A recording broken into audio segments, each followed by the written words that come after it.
អស់លទ្ធភាពហើយមិនដោយទៅតាមដំណើរក្រុមយ៉ាងនឹងមិនប្រសើរមានតែដើរផ្លូវរៀងខ្លួនចោលតើបងគួរធ្វើយ៉ាងម៉េចទុកផុតពីកំហុសបងអូនលែងចង់ស្មោះបងតែខកក្នុងកែវភ្នែកអូជ្រឹងយកការចាចេញចង់បងពេញដំណើរលំចោលគ្រប់យ៉ាងធ្លាប់មានរួមគ្នាកន្លងធ្វើជាអ្នកដទៃ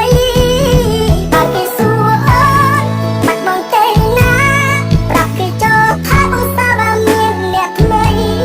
បងអាចខំសំអរទៅថ្លៃគេជប់សង្ស័យដេញដល់ទៀតហើយលើពេលគ្មានប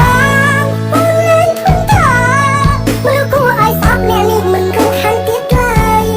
សំខាន់ការចាក់ចិនបងអាចធ្វើឲ្យអូនរីករាយនឹងមានអារម្មណ៍ល្អ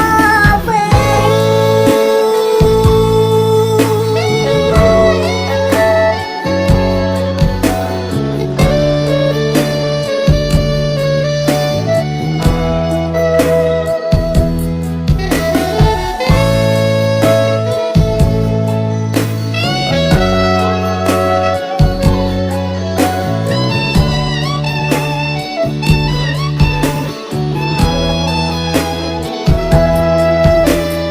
បងគួរធ្វើយ៉ាងម៉េច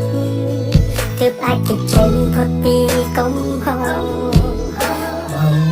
អូនលែងចង់ស្មោះបងតែខកក្នុងកែវភ្នែកអូជ្រឹងយកការចាចេញចង់បងពេញដំណើរលំចោលគ្រប់យ៉ាង